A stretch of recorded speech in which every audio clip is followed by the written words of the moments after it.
Olá pessoal, sejam todos bem-vindos. Hoje vamos ter mais uma aula de sistemas lógicos programáveis e hoje nós vamos aprender um pouquinho sobre VHDL. Então, primeiro, o que significa VHDL, né? Não sei se vocês já sabem, mas significa Very Hard and Difficult Language. Isso é uma brincadeira, obviamente, que o pessoal faz, né? Dizendo que é uma linguagem muito dura e difícil, né? Na verdade não é isso, mas fica a brincadeira, porque realmente é uma linguagem, para quem já programa em outros tipos de linguagem, né? É uma linguagem bem chata. Ela tem uma semântica muito forte e ela é fortemente tipada também. Quando a gente for estudar isso, eu vou explicar bem direitinho o que isso significa, né? Mas o que ela significa mesmo é isso aqui, né? HDL em si significa Hardware Description Language, né? Ou seja, uma linguagem de descrição de hardware. E o V do VHDL significa isso aqui tudo, né? Eu acho que foi a maior contração que eu já vi feita na vida. Um V significa Very High Speed Integrated Circuit. Então, nunca tinha visto uma contração tão grande, né? Como em inglês a gente lê tudo de trás para diante, né? Seria como uma linguagem de descrição de hardware para circuitos integrados de velocidade muito alta. Então, exatamente o que é isso, né? Então, a gente vai aprender como descrever hardware. Vamos criar circuitos integrados, descrevendo isso de uma forma adequada. Tá? E isso, obviamente, é aplicado a circuitos integrados de muito alta velocidade. Então, o nome é bem o que quer dizer. O nome já se explica praticamente, né? O que é VHDL. Só para nós nos situarmos, então, um pouco de história. Então, no final de 1960, né, surgem as primeiras linguagens de descrição de hardware. Então, é uma coisa praticamente nova, né? Em 73, o projeto Conlan é desenvolvido. Em 83, tem o relatório final do Conlan, que é um Consensus Language, né? E a linguagem ADA surge. Também em 83, o DoD inicia programas VHZIC, com a participação da IBM, Intermetric e Texas Instruments. Em 86, a Intermetrics desenvolve compilador e simulador, criando um grupo de padronização da I3E para VHDL. Até então não tinha uma padronização, né? Então a I3E, que é o Instituto de Engenharia Elétrica e Eletrônica, entra na jogada para criar exatamente a padronização, né? E senão cada um criava um hardware descrevendo da forma que ele fosse mais adequada. E era necessário realmente que houvesse essa padronização. Em 88, os primeiros softwares são comercializados, começa então a surgir e aí ser utilizado por todo mundo, né? Em 91 recomeçou-se um novo processo de padronização, pelo jeito que foi feito em 86 não deu muito sucesso. E em 92, modificações propostas foram avaliadas e votadas. Em 93, finalmente então um novo padrão publicado chamado VHDL 93. Então, que é o VHDL que a gente usa. Em 97, é publicado o Manual de Referência da Linguagem. Então a gente vê que é uma coisa bastante nova, em comparação com outras linguagens de programação, como linguagem C, Fortran, que são bem mais antigas do que isso, né? Onde o VHDL então se formaliza, por assim dizer, de forma definitiva em 1997. Mas a gente para pensar por que usar VHDL. Aí tem algumas justificativas, né? Então vamos ver elas, né? Porque a gente vai, se alguém um dia pergunta para vocês por que vocês estão aprendendo VHDL? Porque não sei. Não, você não tem que saber por que se usa VHDL, né? Então as justificativas estão aí, né? Então pode-se rapidamente projetar um circuito com 5, 10 ou 20 mil portas lógicas, tá? Então usando-se lógica booleana, da forma convencional como vocês aprenderam em circuitos digitais, sistemas digitais, um engenheiro levaria meses, né, para fazer um projeto aí com 10 mil portas, se fosse desenhar isso ou fazer de outra qualquer forma. E tu descrevendo isso em VHDL, tu consegue com poucas linhas, e a gente vai ver isso, são poucas mesmo, a gente consegue fazer coisas que se fosse fazer explícito ou de uma forma detalhada de circuito digital, levaria realmente um tempo muito grande, mesmo um engenheiro acostumado a fazer isso levaria um grande tempo, né? que mais? Poder e flexibilidade. Então, tu pode escrever lógicas complexas com descrição sucinta de código, e a gente vai ver que a gente vai fazer isso de uma forma bastante nas aulas, né? As aulas vão ser bastante práticas em termos de programação, e tu consegue coisas que tu pensaria, poxa, como é que eu faria isso com circuito digital, com um projeto convencional? E tu vai ver que com VHDL a gente faz bem rápido. Possui múltiplos níveis de descrição de código, a gente vai ver basicamente 4 níveis, mas a gente vai usar mais 3 desses. Vamos usar os 4, nós vamos acabar usando os 4 mesmo, mas muito mais 3 formas, né? Outra vantagem é que suporta a biblioteca de projeto e a criação de código reutilizável. O que é isso? Significa que se tu resolveu algum problema teu e criou uma biblioteca, num outro projeto tu pode reutilizar aquela biblioteca. É como se tu tivesse criado um projeto de um circuito, ou como se tivesse na linguagem C, em comparação, né, tu tivesse criado uma função e agora tu simplesmente vai e chama aquela função.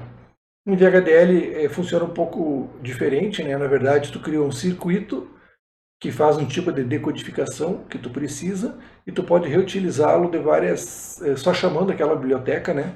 E aquele circuito é recriado, não precisa fazer todo o projeto novamente, né? E possibilita a criação de projetos modulares, então às vezes é fácil, né? Tu pega um projeto complexo e tu divide ele em várias partes pequenas, resolve as partes de forma separada, ou seja, tu cria módulos, né? E depois basta tu unir esses módulos para te ter uma resposta do teu circuito mais complexo. E também uma só linguagem para projeto e simulação. Sim, em VHDL também tu programa a tua simulação, ou seja, tu define o que tu quer sinal de entrada, nos tempos certos, e tu consegue simular o teu circuito de uma forma bastante satisfatória. Outra vantagem é que o projeto independe de dispositivo, tá? Então a escolha do dispositivo onde tu vai gravar, onde tu vai implementar, pode ser feita lá na etapa final. Isso facilita muito, ou seja, durante o projeto tu pensa, tu para e te foca simplesmente na resolução do problema. E depois tu vê em qual dispositivo que tu vai poder utilizar. Tá? Então, com o mesmo projeto, você vai poder escolher diversas arquiteturas, famílias diferentes, fabricantes diferentes. Também não é necessário se conhecer com profundidade uma arquitetura para se otimizar o projeto. Tá? Então, realmente, o software que vai fazer a decodificação para ti, ele vai fazer isso de uma forma bastante eficiente. Então, tu vai poder simplesmente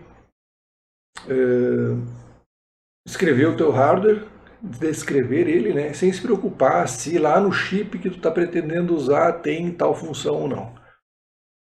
Então, isso é bastante prático, né, para quem é projetista. E com isso, então, sobra mais tempo para se concentrar na criação do próprio projeto. Entre os estilos de programação que tem, vou mostrar aqui os principais 4, né? Chamam de netlist, é uma forma de programação. Então aqui o 1, o 2 e o 3 são nomes dados, né? São tipo como se fossem nós, por assim dizer.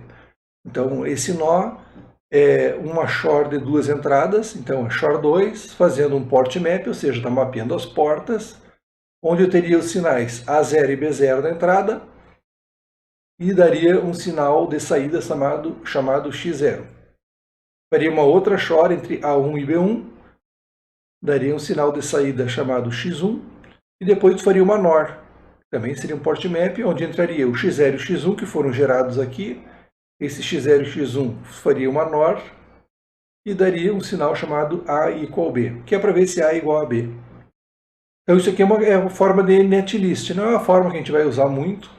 Tem alguns casos que a gente vai usar o port map, mas não é a forma mais adequada, né? Tem jeito bem mais fácil de fazer, no caso, uma shor entre 2 sinais, né? Como, por exemplo, aqui, ó, equações booleanas. A igual B recebe, e aqui a gente já começa a aprender o primeiro comandinho de VHDL, né? A questão de atribuição.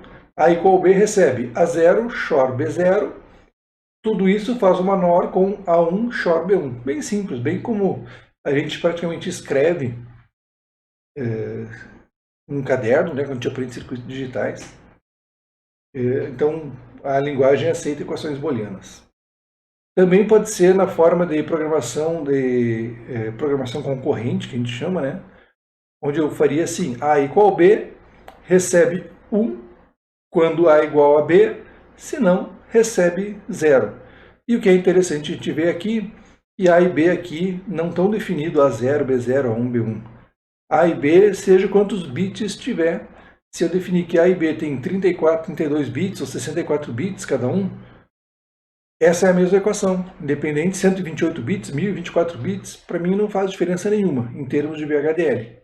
Tá? Lá na definição, a gente vai definir o tamanho de A e B.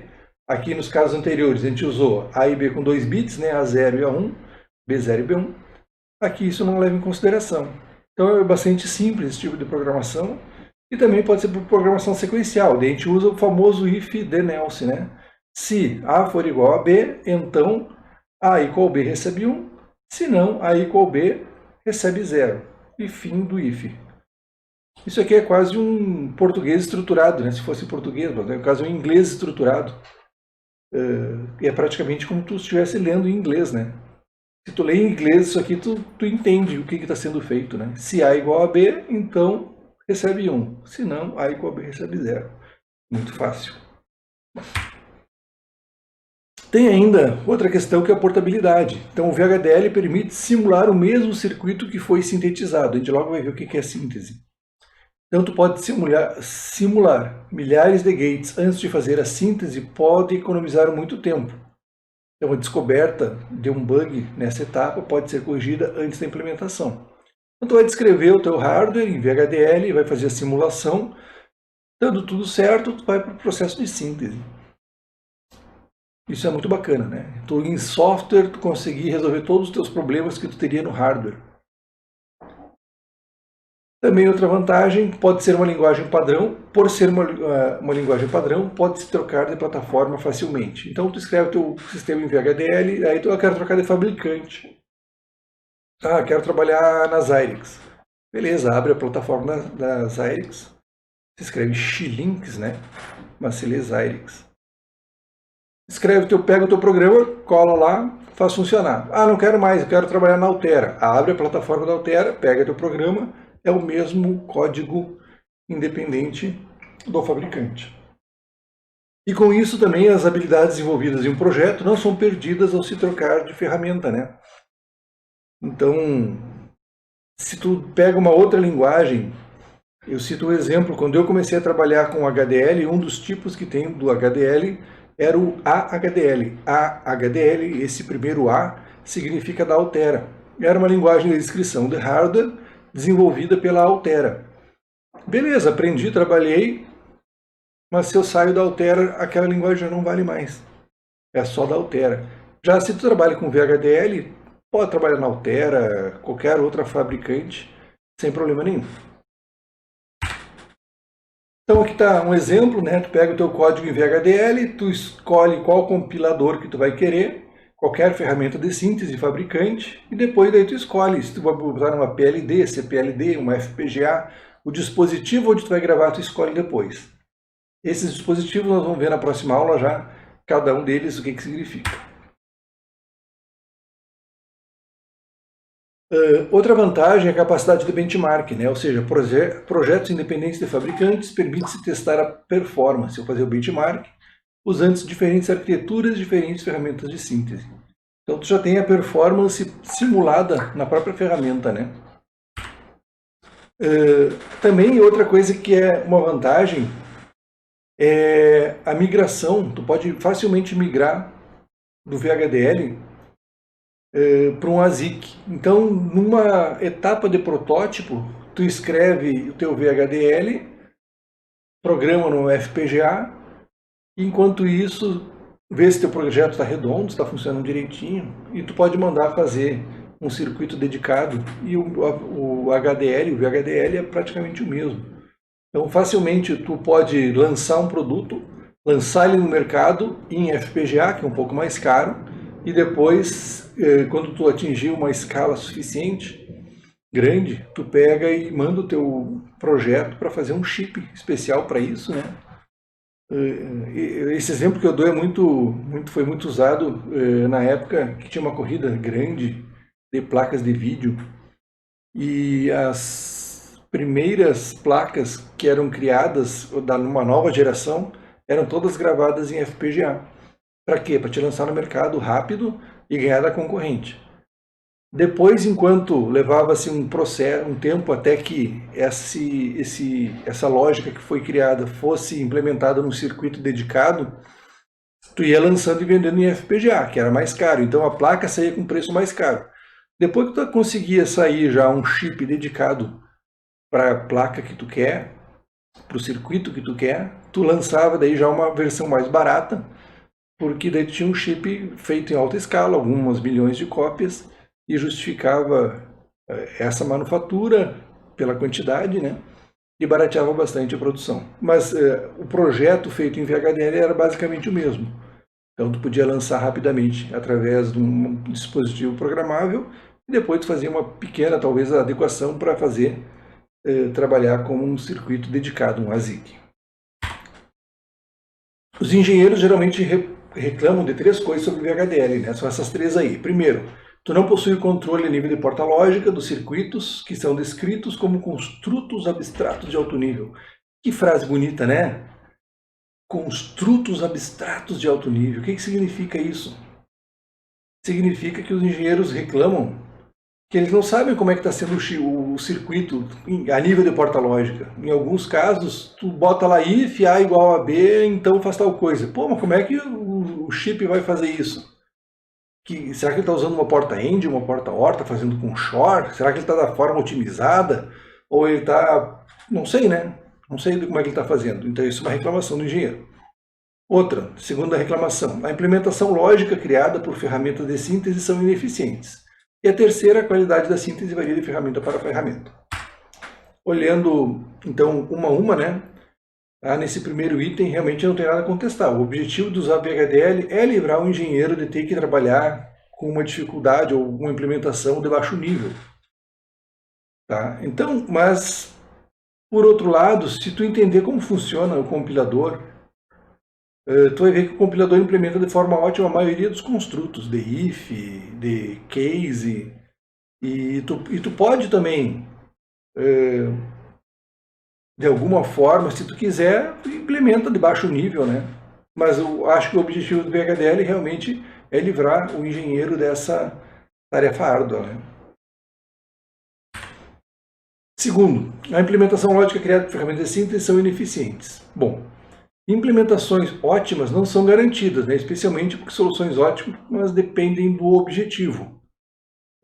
Se eu perguntar para vocês, por exemplo, qual é o melhor jeito de ir de Santa Maria para Porto Alegre, numa Ferrari ou num caminhão?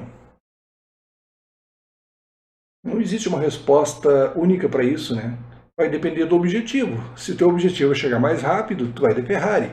Se teu objetivo é levar uma mesa e um armário, acho melhor tu ir de caminhão, né? Então, quando tu diz que é ineficiente, tu tem que te referir a que tu quer. Se tu está falando de espaço ou tu está falando de velocidade, de ocupação de silício, qual é a especificação, né? Então, geralmente os compiladores, como se tu não especificar nada, eles vão usar algoritmos para decidir a implementação lógica seguindo padrão. E, obviamente, um algoritmo não vai poder analisar um problema de uma forma única, tem que ter um jeito que ele vai ter que considerar, né? E realmente, assim, algumas vezes a criatividade humana é insubstituível. Nesses casos, pode-se fazer uma descrição que permita maior controle sobre a implementação do projeto, né?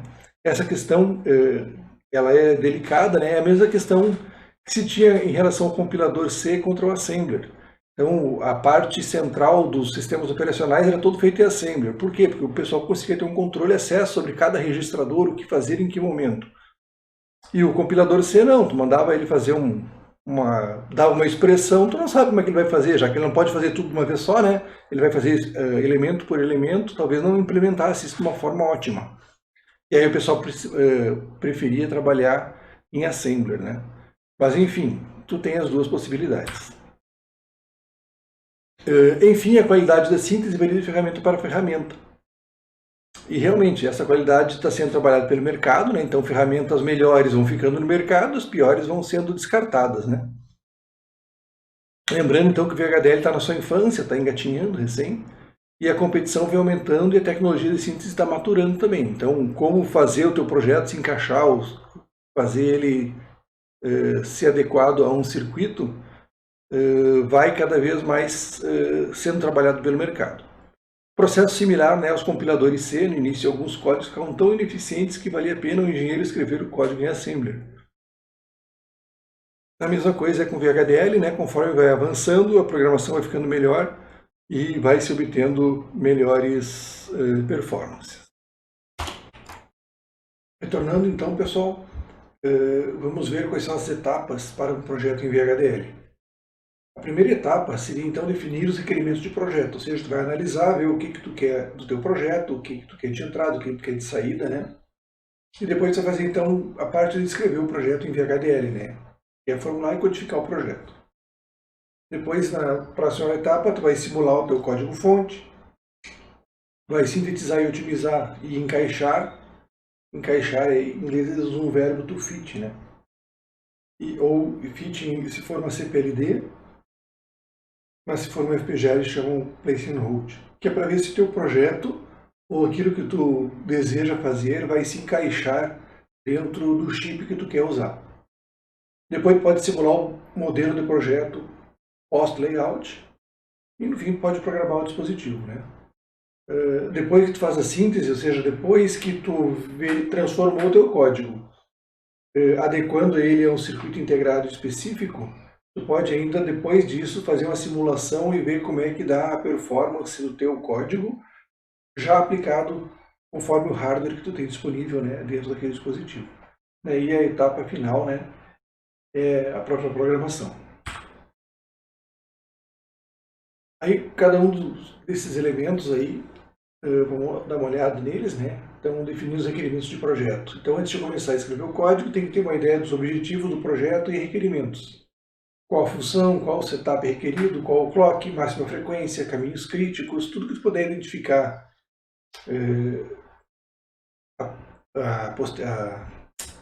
de antemão, né? Vai valer a pena para ti não trancar no metade do teu projeto. Tá? Então, ter uma ideia clara dos requerimentos pode ajudá-lo a escolher a melhor metodologia e arquitetura na qual você inicialmente irá sintetizar o seu projeto. Tá? Depois, tu vai descrever o projeto em VHDL, né, que é escrever o código. E aí, tem três metodologias, que é top-down, bottom-up ou flat.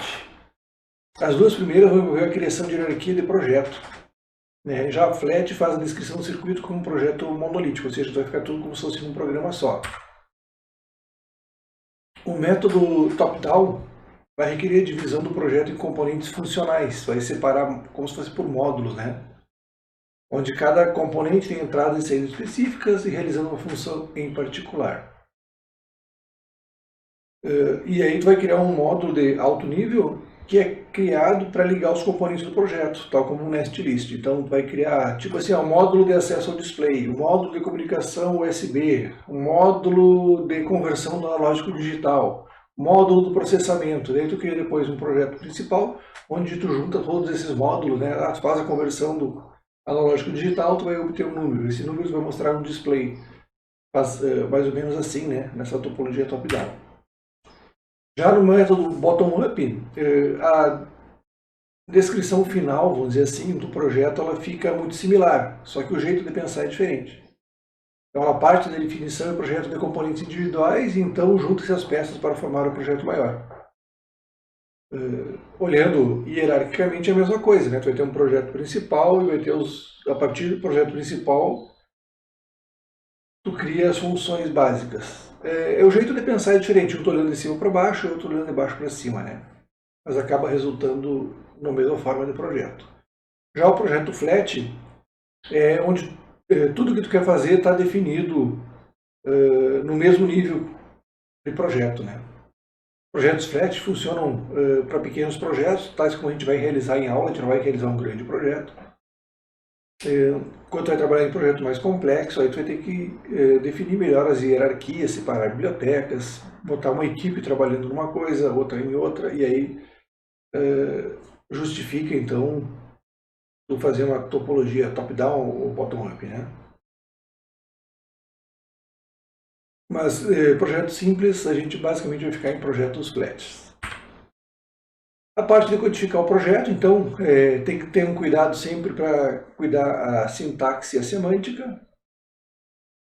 A maior parte dos engenheiros prefere seguir ou editar um exemplo, ou seja, tu pega um arquivo que tu já tem definido entrada e saída, tu simplesmente vai ali e altera alguma coisa, né?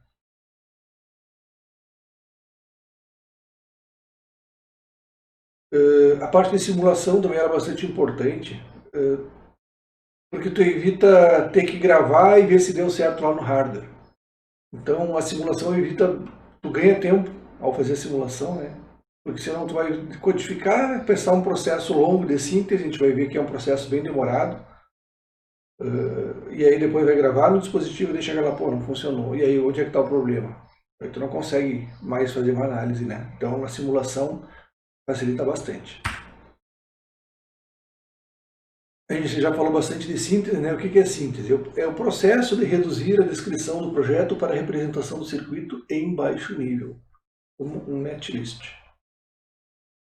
Tá? Então, o software de síntese, ele vai pegar o teu código, teu VHDL que tu escreveu, e vai fazer uma codificação para se encaixar na tecnologia que tu vai usar, ou uma FPGA, um CPLD, uma EPLD, seja o que for. E aí ele vai saber o que tem lá naquele hardware e ele vai tentar achar um jeito de fazer o que tu queria com aquele hardware disponível. Então, partindo das funções, né, que tu tem, ele vai produzir um conjunto de equações para ser ajustado em uma PLD ou um netlist, né, para ser colocado e roteado no FPGA. Na próxima aula a gente vai ver as diferenças entre PLD e FPGA. Tá? Então esse processo de síntese ele é específico, né, para cada tecnologia que é utilizada.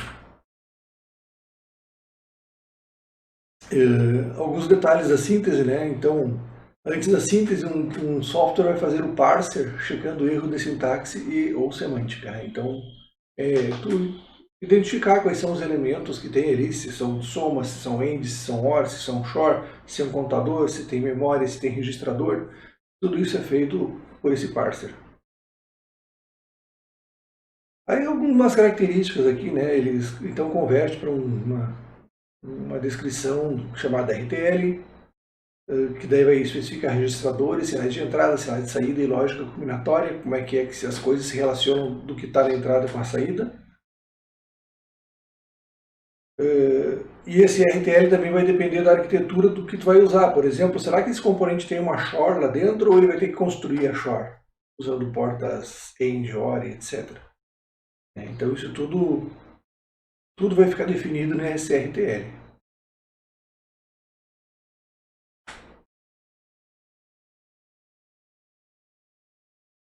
Muito bem.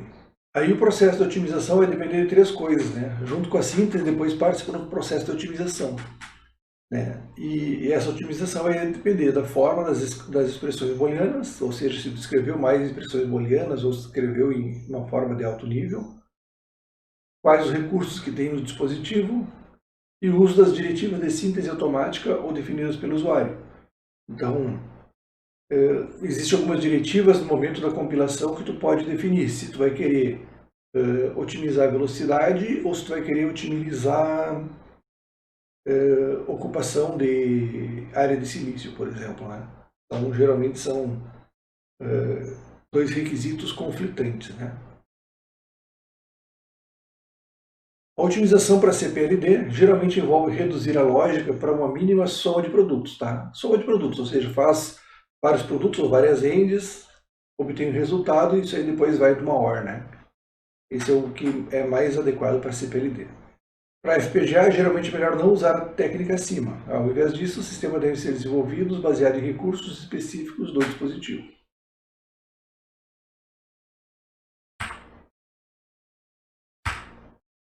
E tem ainda o último processo, que é o chamado de fitting, que é do verbo to fit, em inglês é caber ou encaixar, né? Que é o processo de tu pegar a lógica do que tu produziu e ver se ela se encaixa realmente, né? Ou se consegue adequar ele ao dispositivo que tu tem. Projetos muito grandes, com hardware muito limitado, às vezes vai dizer, olha, não cabe, não consigo fazer toda a lógica que eu preciso nesse circuito que é muito simples. E aí vai dizer, olha, eu preciso de 2 ou 3 chips, ou tu vai ter que trocar de família, né? Vai ter que trocar de tipo de chip que tu está usando. Eu chamo família porque, assim, esse termo vem do inglês mesmo, eles usam isso. Então, eu tenho uma família Max 7000. Dentro dela, tem vários dispositivos diferentes, com mais ou menos portas. Todos têm as mesmas características, só que às vezes tem mais células ou mais chips dentro dele, ou não. Mas todos eles têm o mesmo tipo de dispositivo, só tem mais portas ou menos portas daquele tipo. Tá? Por isso que eles chamam de família.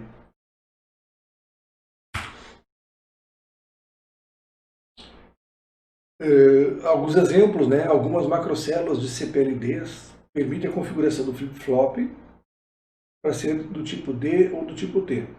Também a polaridade pode ser ajustada, usar Q ou Q barra. Isso é uma característica, assim, lá na hora de fazer o encaixe, né? Se tu tem um flip-flop, tu pode fazer a configuração dele. A implementação ótima pode escolher os 4 tipos disponíveis, né? Os flip-flop, esses 4 aqui é J, JK, SR, D ou T. Isso é um processo de otimização que é feito na hora do fitting. Além disso, algumas equações podem ser agrupadas para encaixar melhor, né?